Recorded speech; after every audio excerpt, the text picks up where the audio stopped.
Hey, what's going on, everybody?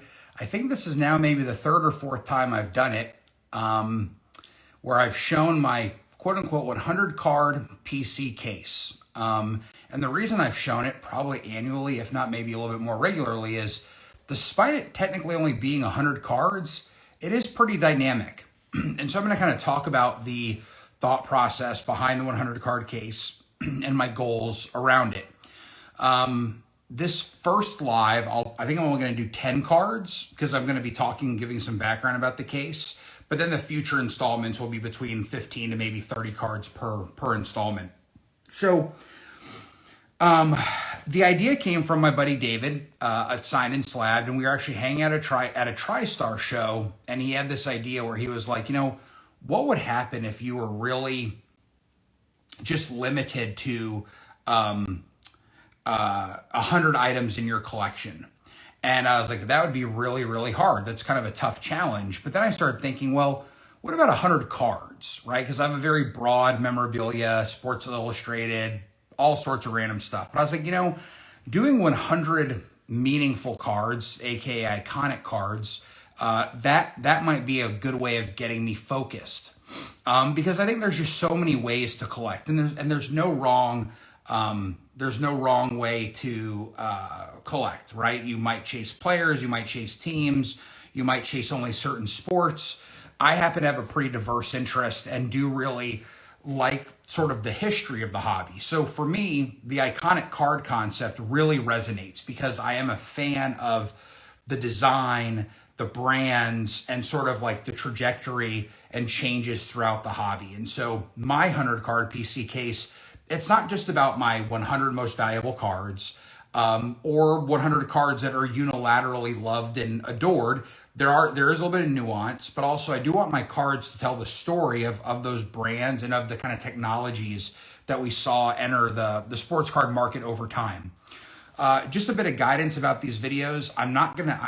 These are probably better watched not live because I'm not going to be able to engage. I really just want to keep the conversation flowing and really focused on the cards.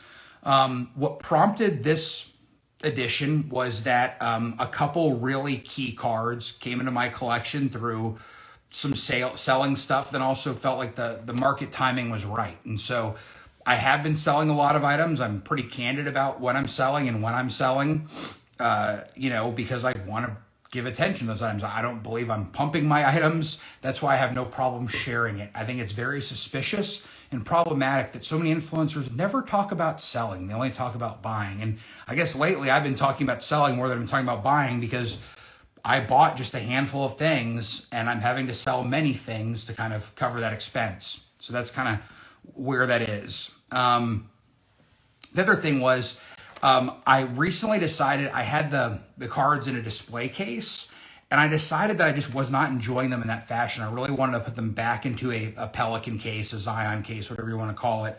And I realized that I'd taken them, they're all in mainly PSA and then some BGS holders, but I'd kind of taken them out of their protective sleeves. And so I was like, well, this is a good time to kind of go through the cards, then also re-sleeve them and get them back into my 100 card case.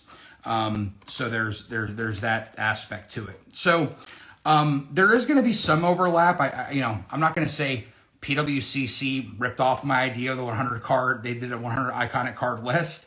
Those lists have been around. I think it's very good that they did it. I think there was some problems with their methodology. I think that they might improve it over time. Their list, I think, was a little basketball heavy, a little football light. And so I'm not here to critique their list, but because people are very familiar with the PWCC list, I will be referencing it just kind of as a kind of tent pole for why I did or didn't do something with the direction of my collection. So first things off, I do mine. It's not a ranking. This is a chronological order because, again, I really want to tell the story of the brands and the innovations and designs that we saw evolve over time in the sports card market and hobby. So while there are certainly cards older than tobacco cards, I do think that, I think that any iconic list should have a T206 represented, and I have two T206s. I've got Ty Cobb and Cy Young, and I kind of call these like Christmas cards because they're very vibrant Christmas colors. I would say that this is my Ty Cobb card, right? Obviously, I think that, there's an argument for the 1914 Cracker Jack Ty Cobb, but a couple things. I didn't think Ty Cobb warranted 2 spots out of 100. And then likewise, I didn't think that the Cracker Jack set warranted 2 spots. I mean, again, just having one card from a set is a pretty big deal. There's so many sets, there's so many brands. I think, now I will say that, in terms of T206, I will be very candid. You will not be seeing a Hannes Wagner. The Hannes Wagner is it is on my Mount Rushmore. I've got to have it. And when I get the Hannes eventually, I could see myself pushing Cy Young out. Now, some people don't really have Cy Young on their kind of iconic list, but let me tell you something. The reason I have Cy Young in my top 100 iconic cards is Cy Young, whether we realize it or not, is one of the most common names we say for any athlete before the 1950s. Because of that prominent award named after him, we say Cy Young's name all the time. So I do think that Cy, I don't want to say that Cy is on the chopping block per se, but, it's really a tip of the cap to the fact the guy was a legend and he still is relevant today. Next up is when people ask me about, what are sort of like what's my holy trinity of like kind of favorite items.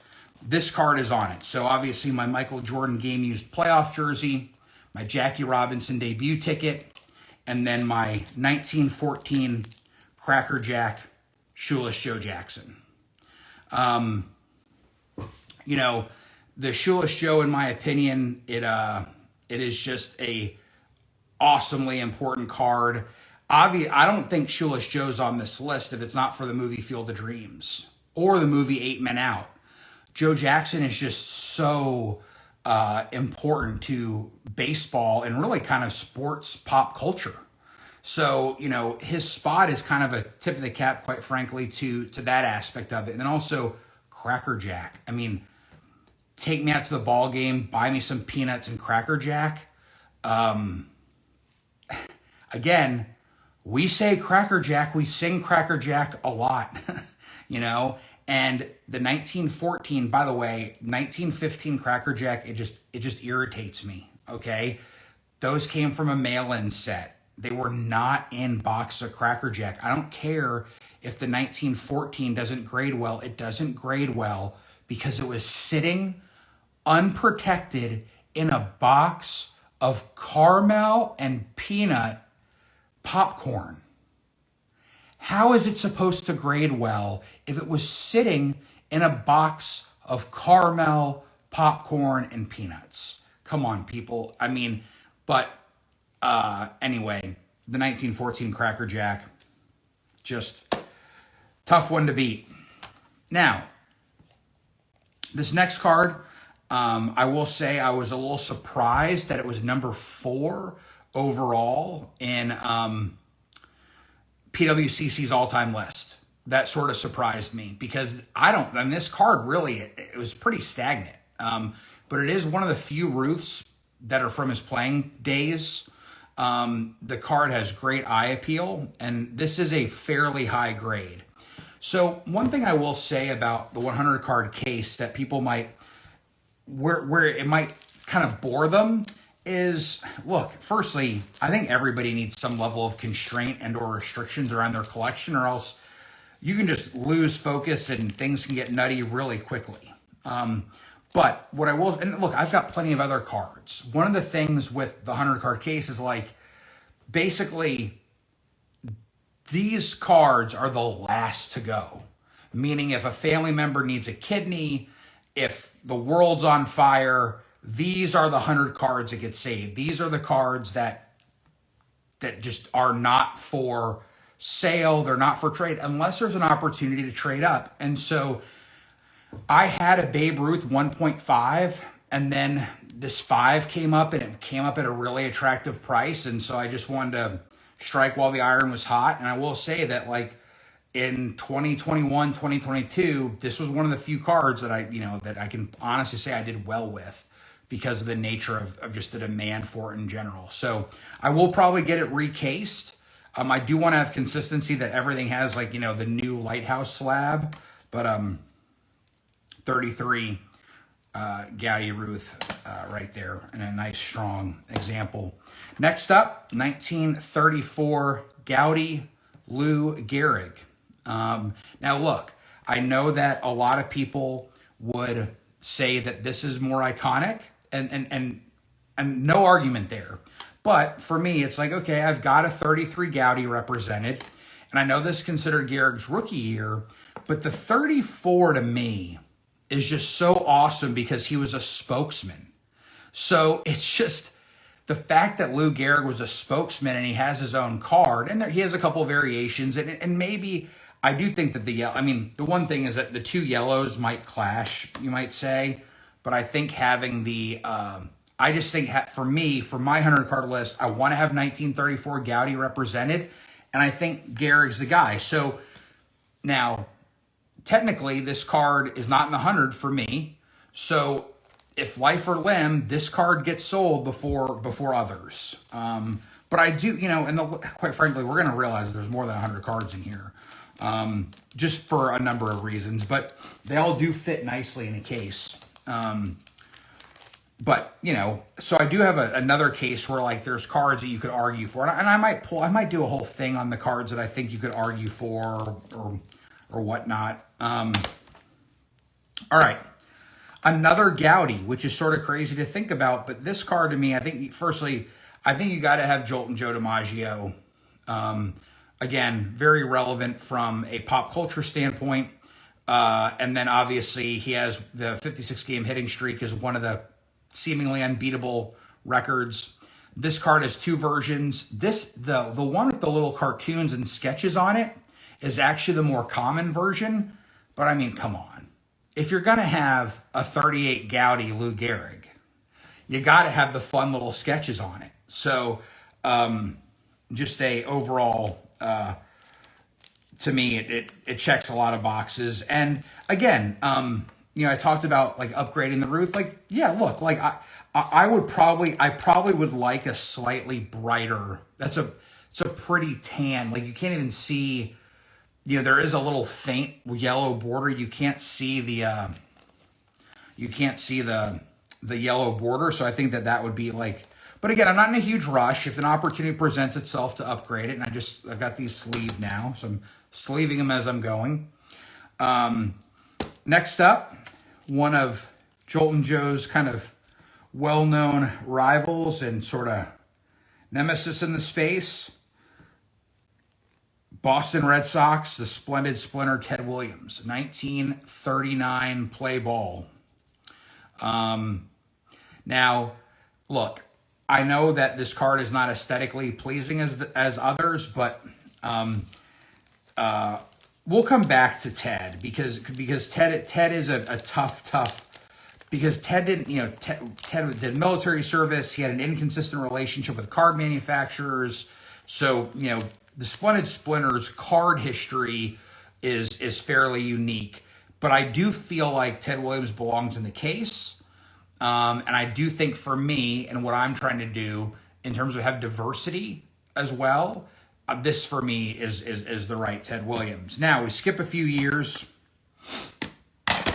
and we're heading right to 1948. So we got Jackie Robinson, 1948 Leaf. Pretty strong grade with the 6. Obviously, these cards have taken off as of late for a number of reasons.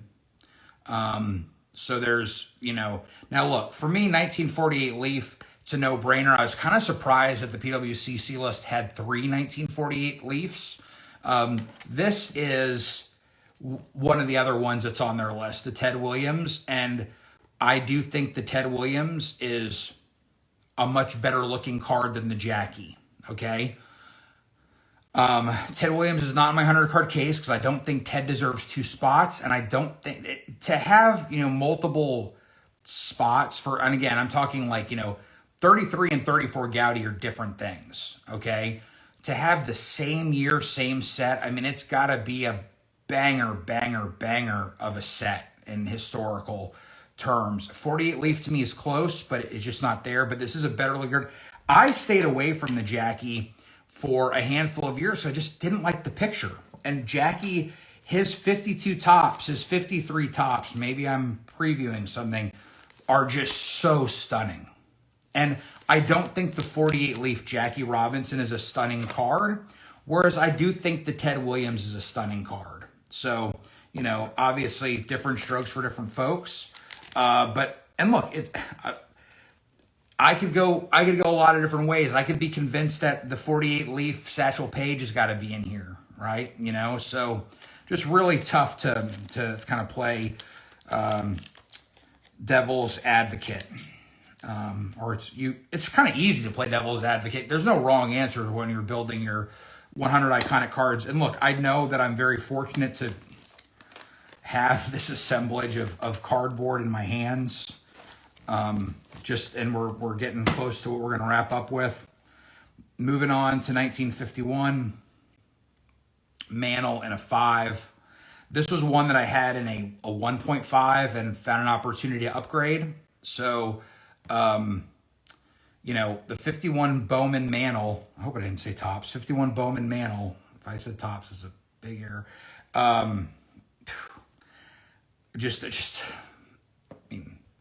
Great card. Great card. So 51 Bowman had to be represented. Obviously, Willie Mays, certainly there's an argument to be made for Willie. But again, Willie's just a guy who I think has one spot in the case. It's tough because the other thing too is now, look, I don't have non-sport, but I do have basketball, football, hockey, soccer, wrestling, no boxing. So there's a tip there. But because my case is so diverse, Willie Mays, but it's just hard to give a guy like Willie 2 spots. So the 51 Bowman is represented by Mickey Mantle. And I don't think 51 Bowman warrants 2 spots. Now, we're going to wrap up this evening with our first non-baseball card, Gordie Howe. So Gordie Howe is not in the case originally. I think one of the reasons Gordie Howe, I don't like the looks of the card. I think it's a very unattractive card. But my opinion, I'd already owned the card when I heard this, but Jeremy Lee of Sports Cards Live, he has a show on IG, I think also is on YouTube. He talked about the fact that this was a 2-color printing press. So this card, even though you can see the white and you can see sort of the faded gray and you can see the red and black, it was made with 2 colors. And that technology it just shows you just how limited Parkhurst was. Parkhurst is a very important brand to the hockey world. So yeah, there's some hockey. It's just I didn't want to be overly saturated with hockey, but I felt like, Mr. Hockey deserved a place. I would probably like to upgrade it. Look, there's no back to the card. I probably look to upgrade it. Some of these older, hockey cards, they're people, now that the hobby's grown, even though you might see a relatively decent number on the pop, some of these hockey cards are really hard to find because they're just getting buried in people's PCs, which is really exciting. So there's that. That's our kind of the history of the 100 card case, the genesis of the 100 card case, and then also went through the first 10 cards while also showing a couple cards that, man, that's why it's fun. The fact that I'm excluding the fact that these 2 cards are not in the case is what keeps this fun. And it's I think people get scared, 100 cards. But you're not only dealing in 100 cards, you're dealing with the possibilities of, do I pull this out? Do I take this out? Do I add this? Do I add that? So I think I just saw a sign in slab. David, you popped in. I think you're about to do an IG live, do a big card reveal. So I'm about to sign off. I said in the beginning that David helped me kind of build this, and he actually taught me about a lot of these sets. And I also think that I've helped David with his collection. I think that David, I think that directionally, outside of some of the modern stuff he's dabbling in, I really think that he has a chance to build one of the best, most highly curated tobacco era collections, which I think would be really cool. Again, that's just my suggestion to him. Anyway, first installment, my 100 PC cards, signing out. Hey everybody, hope you're well. This is going to be the second installment of the PRYAN 100 card PC case. These will be cards 11 through 20. And I've decided that we're going to keep these in installments of 10 to keep the math really simple to keep track of. Now, I will say, I have realized that there's definitely more than 100 cards in this case. So maybe what we're going to do at the very end is maybe vote some off the island. But maybe I said this in the last video, but the case actually holds more than 100 pretty comfortably. So that's kind of why I don't really mind it as much. What also prompted me to do this video is as I moved the cards out of the display case into the Pelican case, I needed to kind of get them, need to put their kind of protective PSA graded sleeves back on them. And here we are. We're starting off this episode with the banger. Again, we are doing this in chronological order, not necessarily value or my preferred take on it, but we're just going chronologically. And there you have the 1952 Topps Mickey Mantle. A lot has been talked about this card. I don't need to beat a dead horse or beat an iconic card to death. But what I will say, that one thing that people really don't talk about a lot, and let's just say 8 out of 10 lists would have this as the #1 most iconic card of all time. What people rarely mention is the fact that it is an oversized card. Notice how it completely fills up the PSA slab. So I do find it kind of interesting that the arguably most iconic sports card of all time is oversized, and people just don't really talk about that fact. And I think people might not realize it because it's in a regular size slab. But when you hold these things raw, it's obvious that it's much bigger than a normal trading card. So that's all I'll say about the 52 Topps Mickey Mantle. There's been a lot said about that card. We'll move on to his buddy, the Say Hey Kid, Willie Mays. You know, and I do think, and obviously, Willie Mays, legend. A lot can be said about his cards and his stature as a hobby icon, his stature as a baseball legend. I will say, and I'm not trying to beat on Willie Mays here. I'm just pointing out the concept of aesthetics. And I do think that one thing that really helps the 52 Topps Mantle is you can just see side by side, it's just a much more aesthetically pleasing card. Now, the Maze is a great card, but the Mantle is just at a different level when we're talking about aesthetics. So thrilled to own the Mantle in a 4, the Maze in a 5. Could I see myself upgrading these one day? Definitely. I wouldn't mind having each of these in closer to a 6. But that's just a matter of personal preference. You know, both these cards, you know, I think it's a function of just finding ones that just look good to you and are within your budget and where you're comfortable owning them. And again, if vintage isn't your thing, then don't spend the money on these cards. I hate people talking about how they're safe investments, they're great investments. Look, you know, you can make all the arguments you want about what's a good investment, what's a bad investment, what's a safe investment. But if it's a trading card, don't buy it if you don't like it.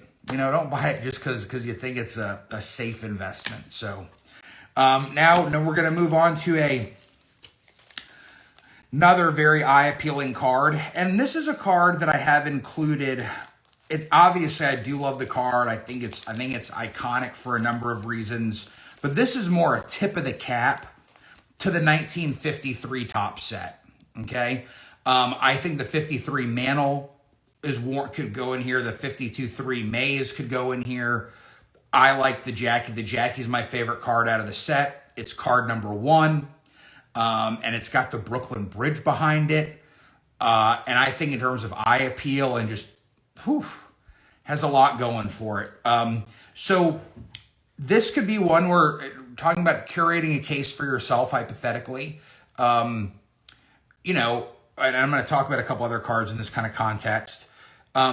If you're more of a diehard Yankees fan, then it's totally cool to tip your cap to Mickey Mantle and put him in here for 53 tops. If you're more of a Giants fan, I think it's totally cool to tip your cap to Willie Mays and have him in here. When you're talking about like, you know, 51 Bowman, you could have Mantle and Mays in here. 52 tops, you could have Mantle, Mays, Eddie Matthews, and the list is pretty extensive. I think it's, and then for 53 tops, you could have, well, 52 tops, you could have Mantle, Mays, Jackie, Matthews. I mean, there's a long list of them. 53 tops, Jackie, Mickey, Mays. I mean, there again, I think it comes down to just personal preference to a very real degree about what really resonates with you and your personal collection. Now, we're going to continue on 1950s baseball. And then another set where I really think that there could be some curation depending on, you know, your regionality and who you prefer. And that's the 54 tops, right? So 54 tops, Hank Aaron and a PSA 6. I actually got that from my buddy Frontrunner a number of years ago in a larger deal we did. And I think it was a deal that worked for both parties. And as far as it is funny when you think, like I know where I acquired most of these from, but I think this is the only card so far that was acquired via trade. All right, then 54 tops, Ernie Banks. Now, Ernie Banks to me, for a long time, he was the only Cub in the box. And I was like, you can't not have a Cub represented in the iconic card collection. You could have argued 83 tops, Ryan Sandberg, you know. But anyway, I wanted to make sure I had a Cub in the case. And then here's the point: is if you're a Detroit Tigers fan, Al Kaline goes in your case. And I do have a signed Al Kaline in the signed rookie card case. I actually have signed ones of these too in there for that. So 54 tops, if you're more of a Tigers guy, more of an Al Kaline guy, I could totally see you not having Ernie or having both. That's the other thing too. If your collection leans more vintage, then yeah, you might be really stockpile of cards from the 50s and 60s. So again, I'm really just trying to show you like what resonates with me and my thought process. Again, we're going in consecutive years, and you can imagine what's coming up next is 1955 tops, Koufax and Clemente. I actually recently upgraded the Clemente. I remember buying the Sandy Koufax 7 before everything got nutty. This was for the longest time was like $1,000, $1,500 card. I also have a signed copy, which is cool. I guess this is, 51 Bowman was horizontal, and then they brought back horizontal for a couple of years. I think that they like, in 54, they do have two images. They've got a nice portrait, then an action image.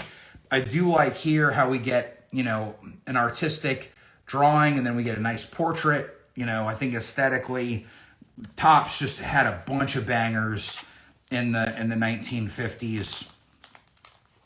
Just a lot of great set designs. And again, not really seeing too many photographs. That changes here in a second, where we move into some photography.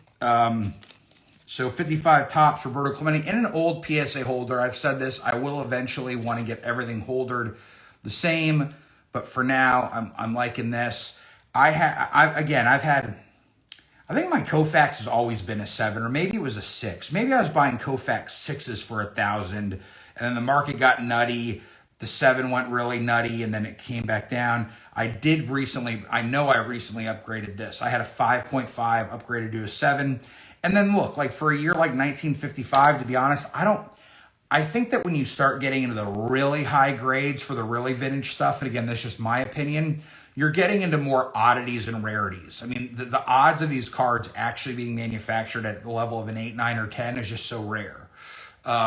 So just keep that in mind. That's just my perspective.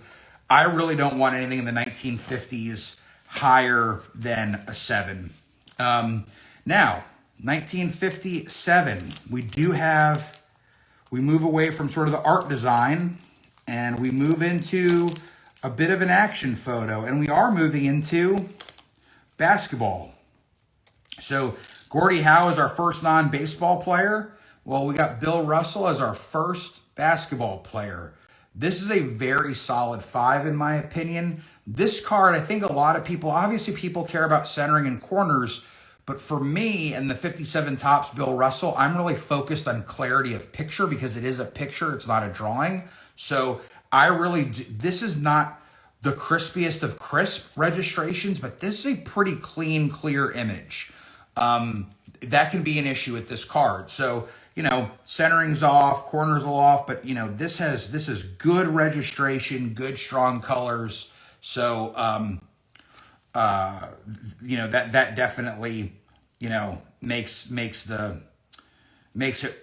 a strong card in my opinion. I want to apologize. I'm not going to answer questions in the chat just because I want to stay on topic and kind of make this easier for people to watch after the fact. And that's why the focus is really on the cards. So we are now going to move to our first football player. And this is another card where getting a strong grade of this Jim Brown is really tough for a number of reasons. I'm really happy with the 7. To me, it's a strong, solid one. Centering is off, but again, we've got a nice crisp image. We've got really strong, clear registration. You know, the black is it's a very solid black. It's not spotty, so you can tell the printing press was working well that day. So Jim Brown, the first football player in the case, you know, I definitely think that there are football collectors who make a strong argument for this being the most iconic football card, and I think that's a fair argument.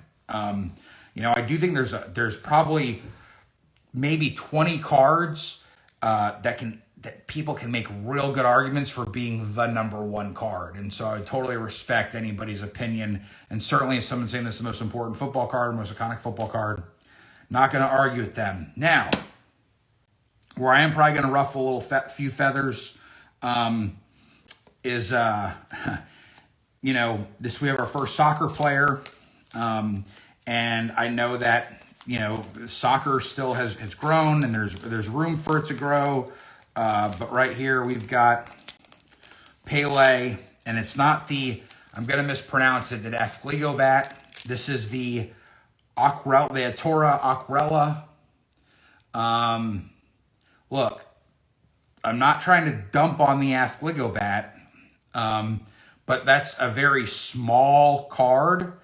And I just don't think it aesthetically looks great. This to me, you know, in terms of, you know, and it's got these spots in it because there was a brief period of time when I've got to get this thing rehold. I've got a couple PSA cards where it's just kind of like air or something got into, it's just really odd. But anyway, I think that this is Pele's most attractive card in terms of his cards, like pre-1970 or whatever. Great image, very crisp.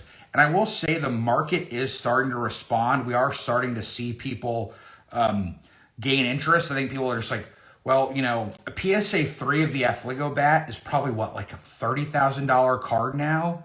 And this is still under 10, I think. You know, and it's, I don't know, but they have started to really gain steam. There's the blue number in the back. Okay, there's also the black version. You know, for me, I know one's more rare than the other. For me, it's all about just having a nice, crisp image on the front. We talked about the artistic nature of the 48 leaf. Although this is not the same level of that, I mean, this has a very Art Deco feel to it. And I don't know. I understand the Athletic. Well, actually, I don't know enough. There's like 8 cards that could be, people could argue are like Pele rookies or whatever.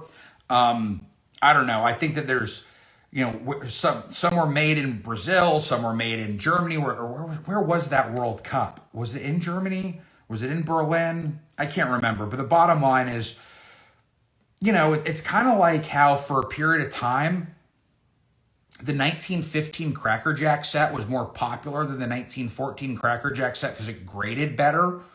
And then people were like, that's sort of a stupid reason for a set to be more popular. You want to go with the original. You want to go with the ones that are in the box. I think that when we're talking 1958 Pele cards. I think what's going to win out over time is the card that just looked better. And that's his best. This is his best looking 1958 card. My opinion, could be wrong. Been wrong before. So that was our cards 11 through 20 in chronological order. I did want to tip my cap, and I will do a full recap of the signed rookie card case. And I'm not going to show every iconic rookie card that I have that's signed that's not in the case, but I do want to show two for a couple of reasons. One, just showing the Brooks Robinson. I think it looks great, but showing the Brooks Robinson of like, if you're an Orioles fan or, you're a Brooks Robinson fan, just because maybe not many other lists, if any other lists have Brooks Robinson in the iconic in their top 100 iconic, this is about what's iconic to you and what resonates with you. So while Brooks Robinson doesn't, make it for me, I would certainly respect someone who does have the unsigned, strong PSA 5, 6, 7, 8, whatever's in their budget, in their collection. I do think it's a cool card. I really do like that orange in the background. I do like this card. It's just tough. You can't have them all, right? But it is honored by being in the signed rookie card collection. Another card that's in the signed rookie card collection is Johnny Unitas. And boy, oh boy, is this a tough one? You would think of 57 tops, Johnny Unitas would be in my top 100. Look, I do lean a little bit more heavy 80s and 90s. So where I'm going to have a handful of cards from the 80s and 90s that are iconic to me, that kind of push a card like Johnny out of the top 100. But look, I want to have this card, and so I've got a signed version. I actually bought it at the National this year. Was really happy with the, I just think it looks great. So I wanted to tip my cap to those two guys. Actually, anything about it, I'm tipping my cap to two Baltimore legends. Coincidentally, I hadn't thought of that until I just realized that. So anyway, thanks for tuning in. These were cards 11 to 20. We'll get through a couple more of these here today and tomorrow.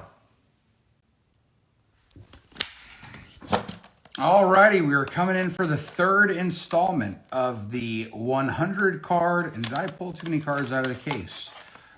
2, 3, 4, 5. Yep, we got 10. We got 10 more cards. What is this? 21 to 30. Start things off hot. 1961 Fleer. Wilt Chamberlain. 1961 Fleer. Jerry West. Look, I'm also excluding Oscar Robertson from this set. I'm excluding Elgin Baylor. Excluding Elgin Baylor is a little bit more understandable. I can understand the Oscar Robertson kind of, snub not being totally cool. Some people, I do have a signed Oscar Robertson one. I should have pulled it out. I pulled out some other signed cards. Look, if you lean basketball, if you lean 1960s and 70s basketball, this is where you kind of customizing your list makes all sorts of sense. Also, I should note that what year is the Abdul-Jabbar? Well, we're not at Abdul-Jabbar's year, but I don't have the Abdul-Jabbar nor the Joe Namath in the 100 card case. They don't fit. But I do sort of make them fit in the signed rookie card case. So we'll answer the Joe Namath Abdul-Jabbar question now. Now, I do think that, it's hard to argue they're not top 100, but look, there's so many cards that are clearly iconic that it's so hard to start splitting hairs and figuring out, where the cutoff is. So truly oversized slabs did not make the cut. 61 Fleer, Oscar Robertson did not make the cut, although I do love the card and I have a signed version of it. Love the design. Probably will get the West in a 7 one day. Thrilled to have the Chamberlain in a 7.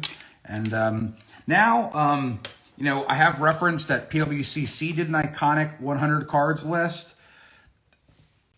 And again, I'm a little bit biased towards baseball, but I'm also biased towards icons and icons of the hobby and icons of the, sports memorabilia world. And this card not being on the list, I mean,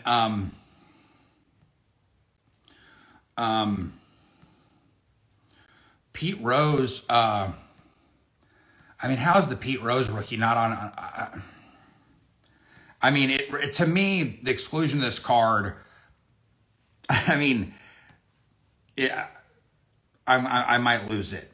Like, this card not being on an iconic 100 card list, it's just so culturally significant. It's a very significant set. I mean, it's Pete Rose rookie card. Now look, did it get, the next card on the list is a multiplayer card. Did it get slammed for being a multiplayer card? I'm not sure. But I do think the Pete Rose, I do like it in 8. The 9s get really expensive. And this one of those cards where I think there's only 1 or 2 10s. There's that aspect of it. Anyway, I do also, I mean, I'm showing you a signed version of this one. I do love, I actually think this is an aesthetically gorgeous card. But I mean, in terms of iconic, this card's certainly more iconic. Again, shame on people who do not have this in an iconic 100 list. There's very few cards that I'm going to like shame people for not having on their list. Very few that, this is one of them, and so I appreciate what PWCC did. I appreciate the work that went into it. Appreciate what Adam did for that, but the list is invalid. I mean, it's just, and this is one of the reasons. It skewed very heavy basketball inserts. That's fine, but you just can't have any misses. You can't have like big obvious misses. We can't have 17 Michael Jordan inserts on an iconic 100 cards list and then not have Pete Rose. It's just that was just, it just, highlighted a bit of an issue.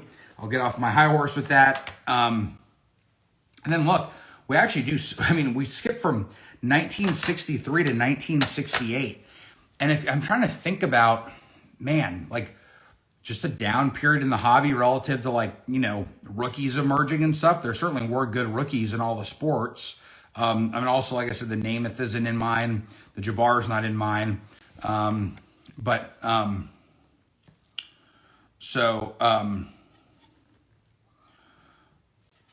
Nolan Ryan. Now look, again, dual card was just sort of the thing. An 8, this one of those cards were the 10. I think, again, it's like the Pete Rose. There's 1 or 2 10s. The 9s, therefore, are really expensive. I don't know if I ever want to stretch for a 9 in this one. Same with the Rose. I think I'm fine. I think 8's the right grade for a number of reasons. Same with the Nolan. Just a, iconic card, iconic design, iconic player. And I do love the 68. They call it the burlap sack design because it looks like a burlap sack. So, and this 8, this is a blazing 8. It's got a couple print spots on it, but this is one of those 8s where you're like, if they're controlling the pot, maybe this is one of the ones, So now moving right into the 1970s, Dr. J. Love this card. Again, this screams 1970s. What I do find pretty fascinating is that, he is wearing an ABA jersey. Kind of like people kind of overlook that. Like, we're just so focused on Dr. J's afro. This is an ABA card. Look at the ABA ball. Just a great aesthetic. It isn't an old holder. I do want to get this reholder. I've talked about that a couple times. But I will say that a lot of my favorite cards happen to have like this yellow background. Have a yellow background for some reason. Although yellow is not like the most beautiful of colors. It does sort of pop. So move, and then again, there's just not a lot of 1970s. Here's a banger. Walter Payton. Very low pop card. Just great design, very simple design. And if you kind of look at the design elements between 1972 and 1976, you just sort of feel the evolution of design, which is what, for me, why I like having the cards in chronological order. So you can actually see that progression of design. So And PSA 10 of a card from 1976. I guess I'm fairly certain this is my oldest PSA 10. Walter Payton, world-class athlete, world-class person, just like, be like Walter Payton. You know what I mean? Just be like Walter Payton. We're going to round out the 1970s. We still have a couple more cards to go, but we're going to round out the 1970s with the Wayne Gretzky. Now, Wayne Gretzky is in the OP. I have it as OPC just because I wanted to tip my cap to OPC. And like a lot of the OPCs, look at, you can see that sort of rough cut edge. I absolutely wanted an OPC where you could see that rough cut edge because it just screams OPC. The OPC was sort of the Topps brand in Canada. And we're talking hockey. We're talking the great one. You got to talk OPC. I have actually been chasing a 9 in this. And, it got really nutty. Again, this one, I think there's 2 10s or something. So the 9s get pretty expensive. I've just come up short a couple times. Also, I do like the back of the card, just being an ice skate. Again, not the best of designs, but it's a design that says, yeah, we're in the 1970s, folks. And it's a good image of Wayne. I do think there are some where he pops a little bit better. Again, a lot of times I'll choose an off-centered one for a slightly better image. But, as expensive as these have gotten, this to me is just a solid 8. Looks good, clean, clearly an OPC. And thrilled to have it. Now, before we roll into the 1980s, I do want to touch on a couple cards that did not make the cut for various reasons. Bob Gibson, 59 Topps. I'll say it. If you're a St. Louis Cardinals fan, now I've got signed version, right? So I'm proud to have a signed version. And actually, I do have a PSA 8. It's just not in the case. It's just too close for me. But if you're a big Cardinals fan or you lean more towards vintage baseball, the Bob Gibson being in your top 100 makes total sense. Look, Bobby Orr. This card is super hard to find. I'm glad I have a signed one. Just this card in any condition, super expensive, but I'm happy to have a good signed one. If you lean hockey, this is in your top 100, right? So again, or if you're like a Boston sports fan in general, this is in your top 100. So again, a lot of how you curate your case is really about, personal preference and maybe some regionality. Reggie Jackson, 69. Now look, this is a real tough one to exclude, but I do have Reggie in the case. But Reggie is in the case for a very other significant and meaningful card. Again, I wanted that card in there, not this one. So Reggie's represented in the case, right? I want to make that very clear that Reggie's represented in the case. And it's all good. Do have multiple signed versions of the rookie. 1970 Topps, O.J. Simpson. Now, he was an unsigned. This card was in my top 100 for a while for a number of reasons. From a pop culture famous perspective, OJ is in here. But again, if it's hard to say. What would OJ's collectability look like today if that hadn't happened? Just really, really hard to say. Now, before we get to 1971, so we'll say the Thurman Thomas 71 Topps, which is a great image. It's a horizontal card, rookie trophy. Like, I could see that. Again, if you're a big Yankees fan, that Thurman Thomas can be in your 100, no questions asked, for sure. If you lean baseball, no questions asked.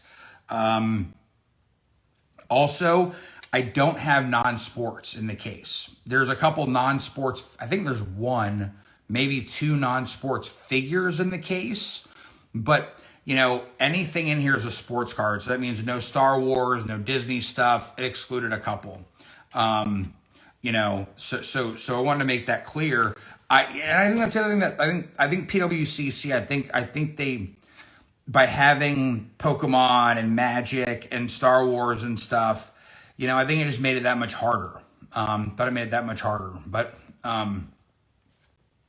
so again, not trying to bash on it because I'm glad they did it, but I think there could have been a separate category or separate list. So moving on, some cards from the 1970s that are not in my case, but again, depending on your tastes, I totally get it. Terry Bradshaw, and then I don't have a 1975 Topps in the in the case. So 1975 Topps, a very important set, particularly from a design perspective.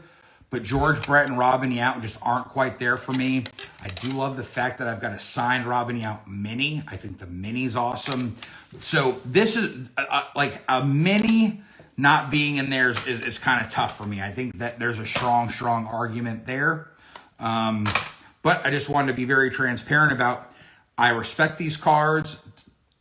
Totally get them being in other people's lists for various reasons. They just don't make it for mine. So we're going to get into the 1980s. We're going to finish with 3 absolute bangers. 1980 Topps, Larry Bird, Irving Magic. I mean, again, one of those cards that in a PSA 10 is super hard. This 9 is outrageous. I mean, this is a very strong 9. I just think there's some print defects, but man, this is,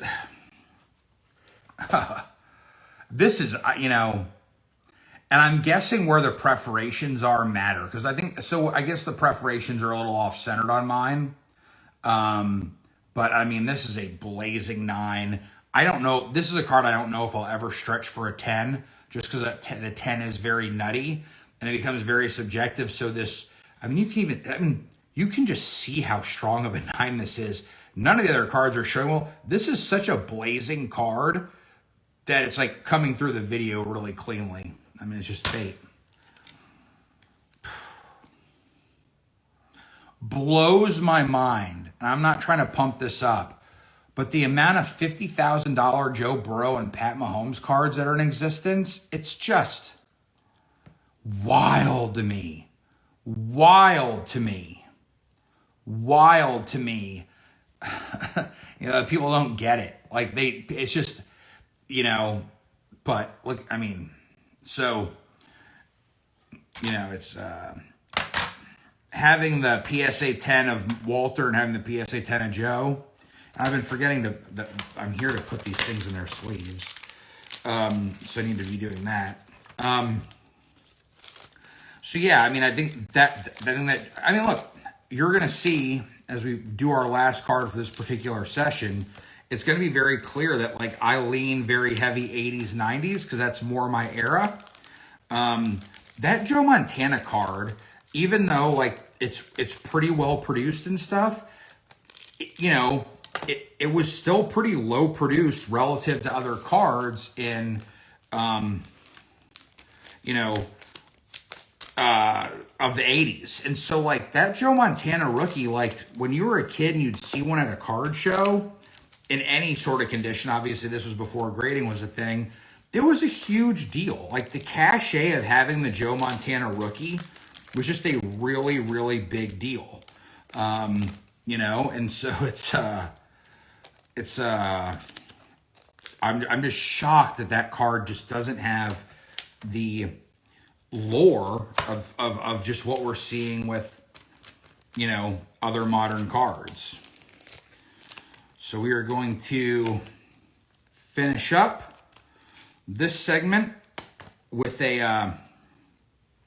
with 1982 Topps Traded Cal Ripken.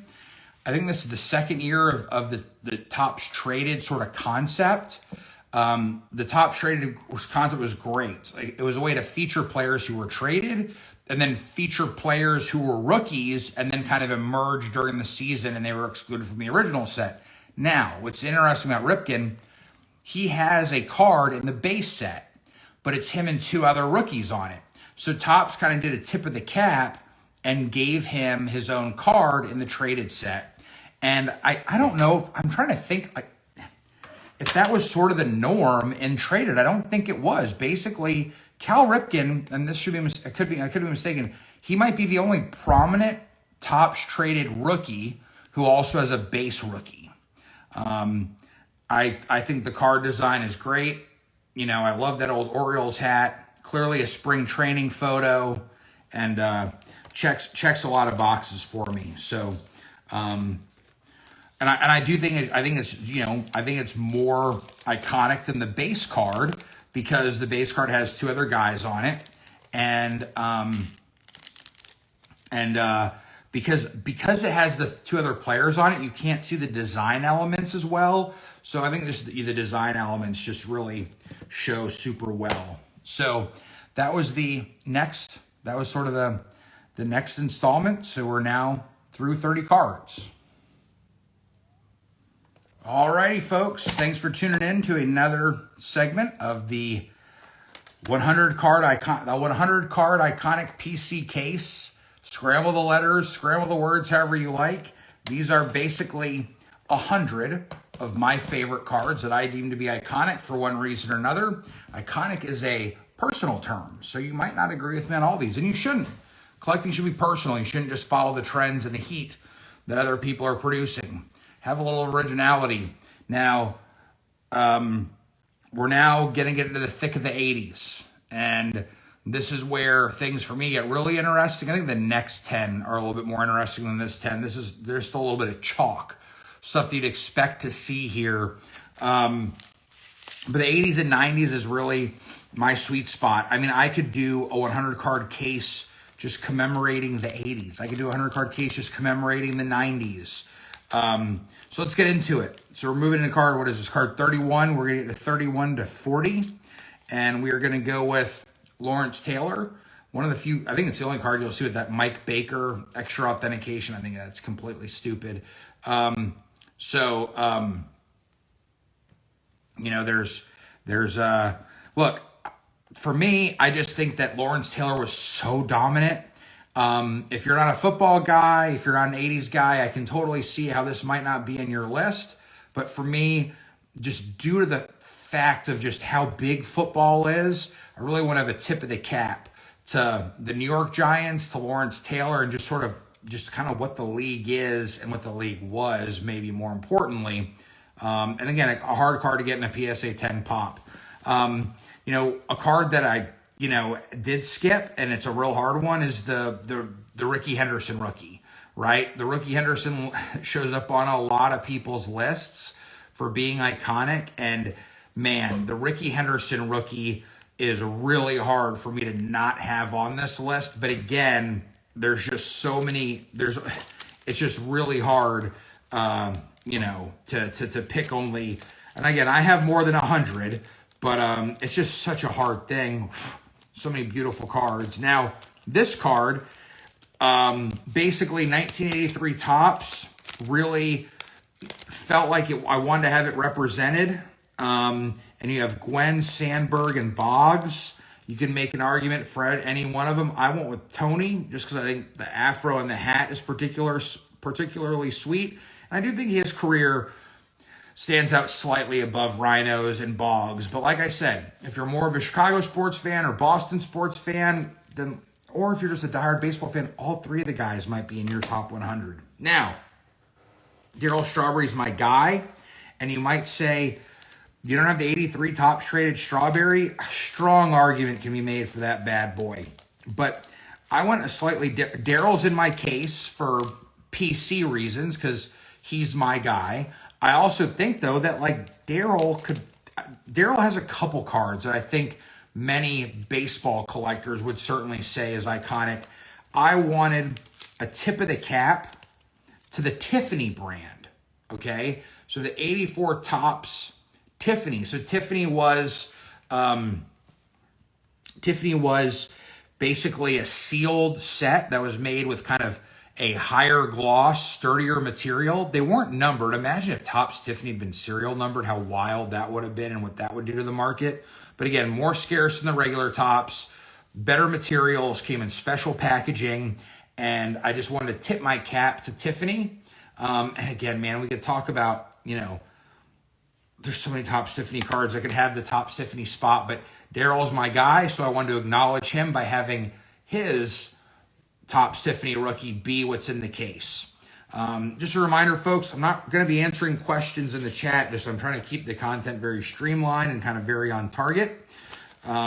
Next up is a card where if you were collecting in the late 80s, early 90s, people started realizing the scarcity of certain sets.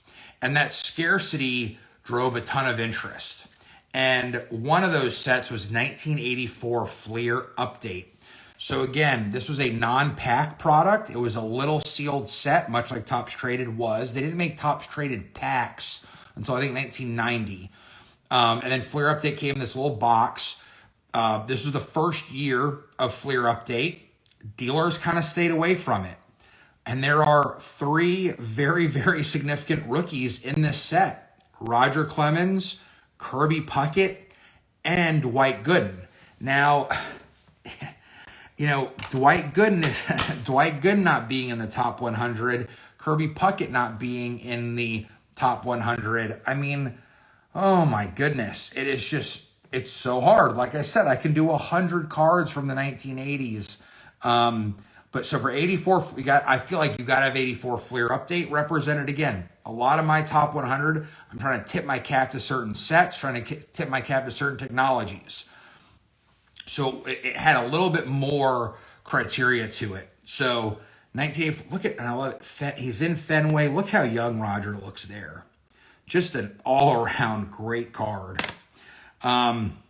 And the Puckett is a great card. I mean, the 84 Fleer Update, just a cool looking set. Now, this card is one that when Beckett magazine was deciding the top 10 cards of the 1980s, so like come 1990. So I think this was the magazine. This was probably released in like February of 1990. 84 Don Mattingly was voted card of the 1980s by Beckett magazine. And again, we're talking scarcity. The set for some reason just doesn't have the same volume of some of the others, and just due to like the roster of players, you had Mattingly rookie, Strawberry rookie, and I think it's a really big set, right? Too. So anyway, tough grades, but this was the card of the 80s, and man, it does scream 1980s, that design. And you got the Hitman Don Mattingly, no mustache in that photo. And again, look, I get it. If you don't collect the 80s, this probably slides by you. But this, and I don't even know if this made the PWCC top 100 list. If it didn't, again, that's a shame. I do think that when you're, it's tough. Don Mattingly, I mean, Don Mattingly, when we're talking like, if we're talking like 1988, 1989 baseball, Don Mattingly was the player that everyone was chasing. I mean, it was not Kirby Puckett. It was not Roger Clemens. It was not Darryl Strawberry. It was Don Mattingly. And so for those that remember that period of heat in the hobby, and I mean, it's kind of crazy to think about, like, Scott Rowland just got into the Hall of Fame. Don Mattingly's not a Hall of Famer. Dale Murphy's not a Hall of Famer. Next, super iconic football set. Again, the prices of some of these current modern players relative to these two guys, it's mind-blowing. You got the Elway, and you got the Marino. And, when you're talking football and you're talking all-time greats, these guys are on the list. You look at Marino's stats, you look at Marino's stats from his career and just how much better his stats were than his counterparts. Like, he had better separation than Mahomes does in terms of just statistically, right? So, like, I do think one of the reasons there's so much heat around these current quarterbacks is they're playing in a different era of football, right? So it's not really fair to compare these guys' stats. So what you need to do is look at Mahomes relative to the number 2, 3, 4, 5 quarterback in the league.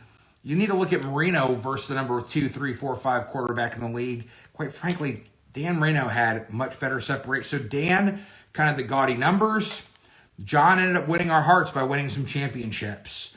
Both only played with one team, which is super cool. I do think it's good that it seems like the NFL is going to keep these really prominent quarterbacks with one team, or at least it's more likely able to happen.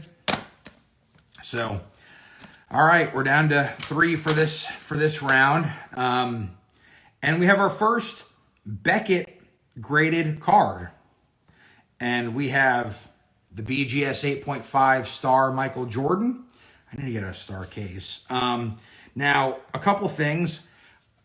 You know, the star cards are actually a bit smaller than people realize. So the star cards, I don't think the star cards look great in the PSA holders. I think PSA needs to figure out how they want to holder these things. And also, look, PSA is being uniquely difficult with how they're grading these. And so it's like, do I really want to see this thing get knocked down to a PSA 7 just because I think Beckett's being unusually tough on the grades? But look, you know, I've kind of accepted that I'm going to have other Beckett cards in the case for various reasons, because I do think the nuances of subgrades matter. And also I do think that, you know, PSA's got to figure out how to holder. They've got to tighten up the holder on the 84 star.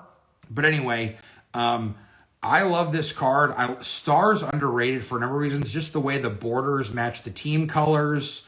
We got the old school Chicago jersey. So I do think that, you know, a lot of people prefer this over Jordan's 86 Fleer for a handful of reasons. Just like I was saying how rare it was to see a Joe Montana rookie at a card show. If you saw one of these, you just assumed it was fake, okay? You just assumed that it was fake. So, you know, seeing this thing and getting it in person was a huge deal as a kid. And, you know, it's going to be interesting to see the trajectory of this card over time. So next up to me was, if you were collecting in 1998, 1999, you know, we talk about, you know, basically the last time we saw markets do what they did a couple of years ago, where the markets just kept going up, up, up, and up, and up, and up. That's what, like, this card was back in 1998, 1999. When McGuire joined the Cardinals, you know, he had been injury prone. The A's had kind of been in the dumps. You know, it was a big card when he was, you know, smashing records. And, you know, this card coming out a couple years before his actual true rookie also had some allure to it. USA, baseball is awesome. The thing was basically a $5 raw card, you know. That's, you know, and then it got to 15 to 20. And this was basically, despite the printing of it, it was a $100 raw card. Maybe got up to $200 raw card, depending on condition at one point. And look, I will say that in a PSA 10, it's pretty rare. And I'm assuming there's a Tiffany version. I'm sure the Tiffany version is just that much nuttier. But look, quality control in 1985 Topps was not the greatest. Also, basically starting 1983 or so, maybe 84, the focus went from like quality product to volume. As the card market really started to mature, I think quality became a much tougher issue because they were so focused on volume. You know, finding this in a 10, finding a Tiffany 10 for that matter, is very, very tough. And, you know, if you collected in the 80s and 90s, you know what this bad boy was and you know what it is. And then, speaking of super hard to grade cards, one of the lowest pop 1980s cards there is. And, you know, people said, well, you said you don't include non-sport. Well, you know what? There is a little bit of an exception. All right. Hulkamania. WWE, I think it's defined as sports entertainment. Okay. What they're doing requires an elite level of athleticism. So for me, it definitely makes the cut. And we have yet another gorgeous yellow, just, you know, yellow card. the yellow and red of Hulkamania just really kind of popping and living here. And he's got the title belt. Just a lot to love about this card. Now, look, I know that the 1982 Wrestling Stars has a big cachet to it. And I actually think that that's on the list, and that maybe this isn't on the list that PWCC did. I'm sorry, I can't really remember. The 1982 All-Star, look, guys, a lot of my thinking around this is like when I was a kid. And when I was a kid, like, we knew about this. 82 All-Star was not really a thing. The 82 Wrestling All-Stars was just not well known. I mean, that's one of the reasons that people love them. Very low pop. It was not a pack product. It was a lot like the Star Company cards, but a little bit less produced. And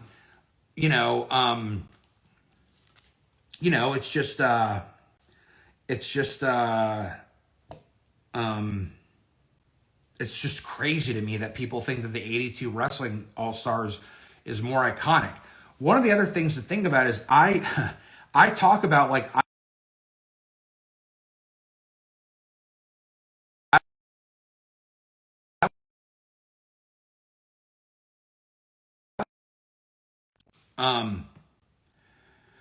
also, for something, it's the number one card in the set. Like, there's certain things about the Hogan. All right, there's just certain things about the Hogan. 82 Wrestling Stars, man.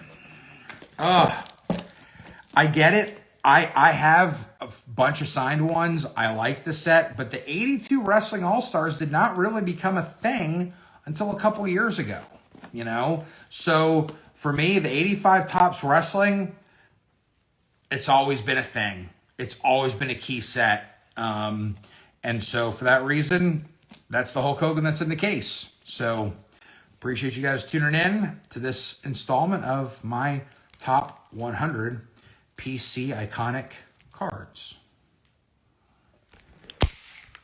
What is going on, everybody? Welcome back to another installment of the reveal of my PC iconic 100 cards. I always kind of screw up what I call it.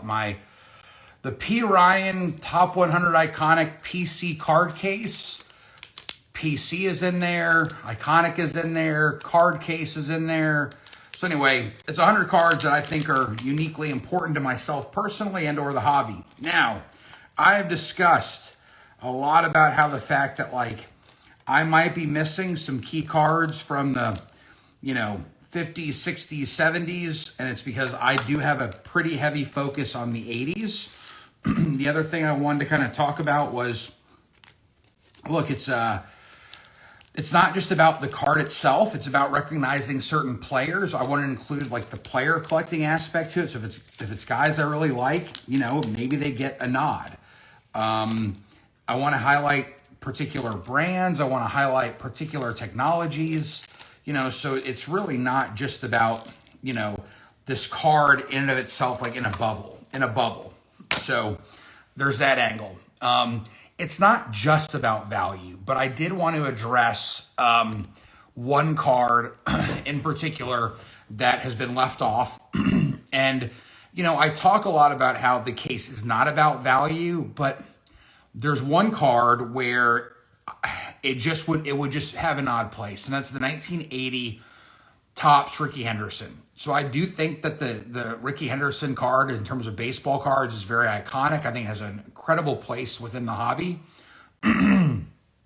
But it has a weird place in my case, right? So, like, if I have it in there as a 9, it is sort of out of place because basically everything that era forward is either a super rare card or a 10. And, I'm not ready to spend what it costs to spend on the Rickey Henderson PSA 10. The PSA 10 Rickey Henderson is uniquely hard to grade. It's hard to get a 10. And for that reason, it commands a huge premium. And I just don't want to, I don't even know what it currently is at. But whatever it's at, I'm just not comfortable having that kind of money tied up in a Rickey Henderson card. Now, like I've said, I think it's perfectly acceptable to build your case with PSA, any card. You could build a case of raw cards. But I do think that there should be some thematic consistencies. And so that Ricky Henderson being in there as a 9 relative to the low value of it would be odd. But then likewise, I'm not currently ready to buy a PSA 10 of the Ricky Henderson. So I just kind of want to make that designation clear. Ricky Henderson 80 tops deserves a place in the case, but just its position within the market makes it a little bit harder for me. So there's sort of that element to it. We're getting right into the heart of the 1980s. And again, you're going to see a handful of cards that are probably not going to be on anybody else's iconic card list. We're in the year 1986. The way I do the case is I do baseball, basketball, football, then kind of miscellaneous. So we're starting off with some 1986 baseball, and we're starting off with a banger. Jose Canseco, 1986 Donruss. This card, for some reason, feels like it's short printed. You can open up box after box of this thing and not find one. Also a uniquely tough PSA 10. If you were born between like 1976 and 1984, you understand how hot this card was for a pretty long period of time. So for those within that particular, or basically if you were collecting cards in the late 1980s, particularly around when he became 40-40, you understand the impact this card had on the hobby. I think at one point it was a $100 raw card. It was in that echelon. Now, next up, man, it is this is a tribute to the player. This is a tribute to a very unique technology. And this is definitely a card that you won't see on many people's iconic 100 lists. 1986 Sports Flicks, Barry Bonds. Trying to show the flick action. This is the first year of Sports Flicks that did a special set just for the rookies of that era. And there's some great players in this. Barry Bonds, for me, has to be in the case for a number of reasons. And then I really wanted Sports Flicks in the case. Now, Bonds has some pretty badass cards. And so this is where the jockeying and the positioning can just become a really mind twister to figure out what you really want. So, this is my tip of the cap to Barry Bonds. This is my tip of the cap to Sports Flicks. Sports Flicks was beyond cool when this product came out. It was kind of amazing. And also, I love about the Bonds, you have the yellow batting helmet, but then also the painter's cap hat. Just a lot of nostalgia right there. Now, we're moving into 86 basketball. And when I first started my case, I had basically all the key 86 Fleer rookies. But it just became so redundant, and it just became harder and harder to justify as the collection grew. So without further ado, we'll have Mr. Michael Jordan. It's hard to tell in this light, but I do think I have one of the absolute better 86 Fleer Jordans. I popped it out of a BGS 9.5. It crossed over successfully. This is back. So the BGS 9.5 was $10,000, and then it became a $30,000 PSA 10. That was a huge, huge, exciting day.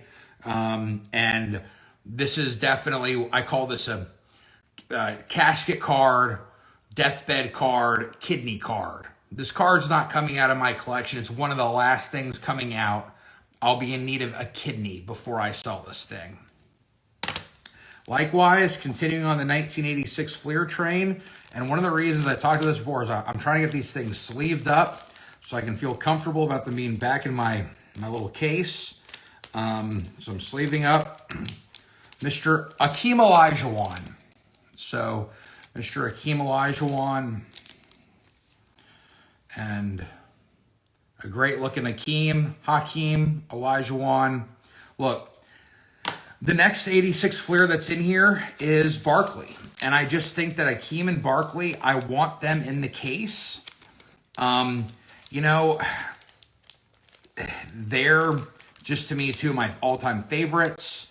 Obviously, I'm leaving, I'm not showing 86 Fleer Ewing or Drexler or Malone or Mullen. I mean, whoever else is on that, Dominique, Isaiah, there's just a ton of them, but they're just not quite there. Now, I do have Clyde Drexler.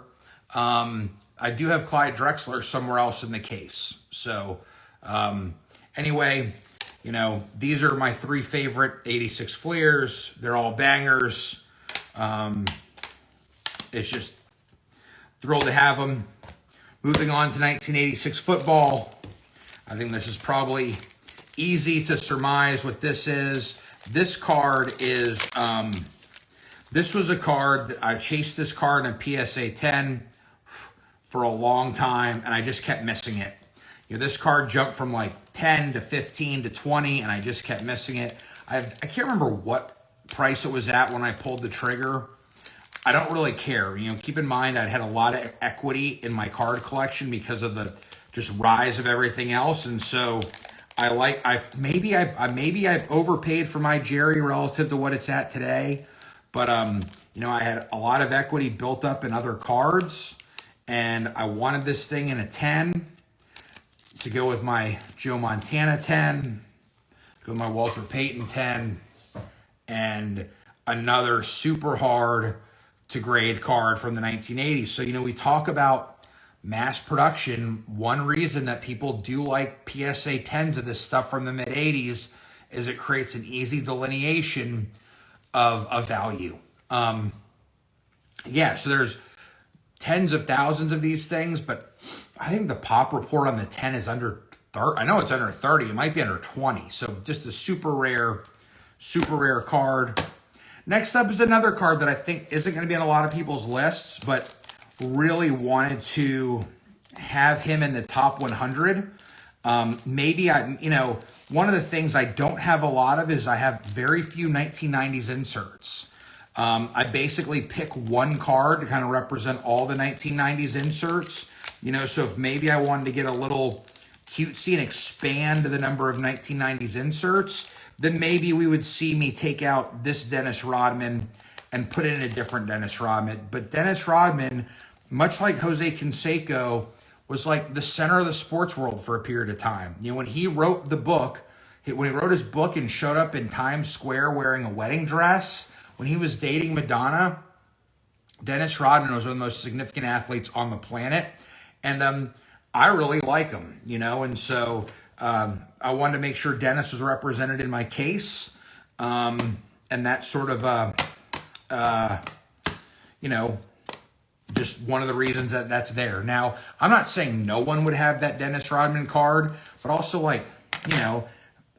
88 Fleer I want represented. I still think I own a Stockton 10, Pippen 10, great cards. But when you're talking about iconic basketball cards, that's very different than talking about iconic sports cards. So now, next up is a card that I'm almost positive is on no one else's iconic 100 list, and that's Warren Moon's starting lineup. Now, this is in here for 2 main reasons. One, I wanted a starting lineup card. When we were kids, and starting lineup was very, very hot. I mean, and it wasn't just like I remember the 1996 starting lineups where they did the extended series with Allen Iverson and Kobe and Shaq in a Lakers uniform. That 1996 starting lineup extended series was hotter than a pistol, and it all started in 1988.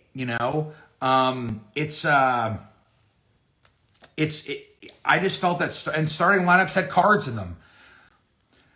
You didn't have a starting lineup without having a card. So this is kind of a tip of the cap to starting lineup figures, and this is a tip of the cap to Houston. There's not a ton of Houston stuff, coincidentally. I said that as it just showed Keem. Oilers, Love You Blue. So this is certainly a card where push comes to shove. If I had to document everything on a spreadsheet and it had to be exactly 100, I'm probably not documenting this $300 or $400 card. But again, I want to highlight, this is a $300 or $400 card, and it's in the case, and you're going to see some other cards like that from the 1990s. Now, before we get to 1989, which is just an ultimately critical year for sports cards, I want to go back to 1986 Fleer. And, you know, the 1986 Fleer sticker Jordan. And, you know, I do not have the 86 Fleer sticker Jordan in the case. It's sort of similar to the Ricky Henderson situation. The PSA 9 is not very valuable. A PSA 10 gets pretty pricey.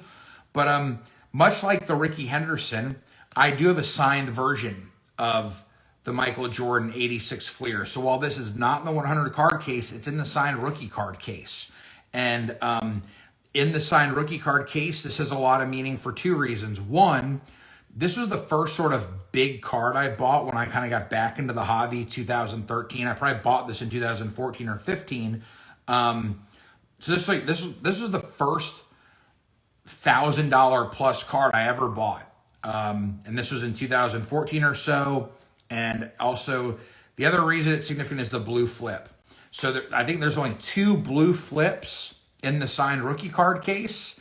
And, this is one of them. And I just, you know, again, this is a card I really do not intend to sell. And so that's why I like keeping it in the blue flip. You know, if push came to shove and I had to sell it, I would get it crossed over or get it in a new slab.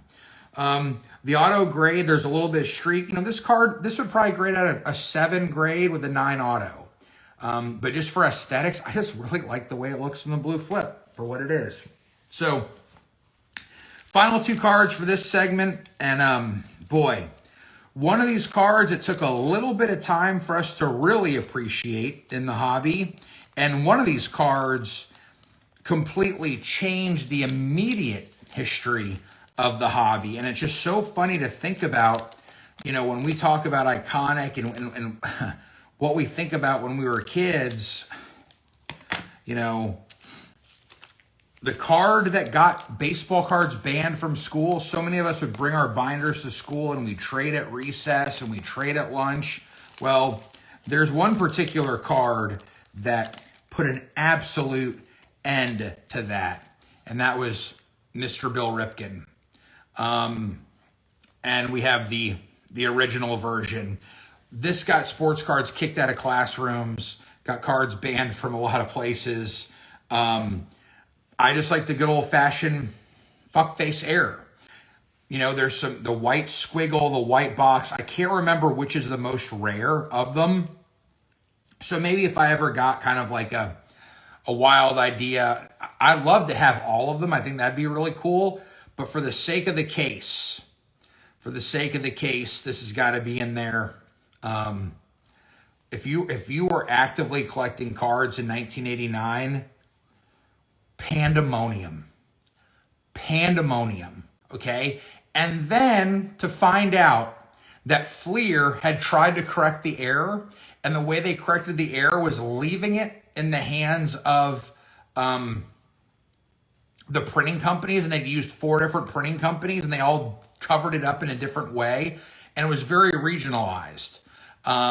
So you had the white scribble, you had the white box, I'm pretty sure, and you had the black box and black scribble.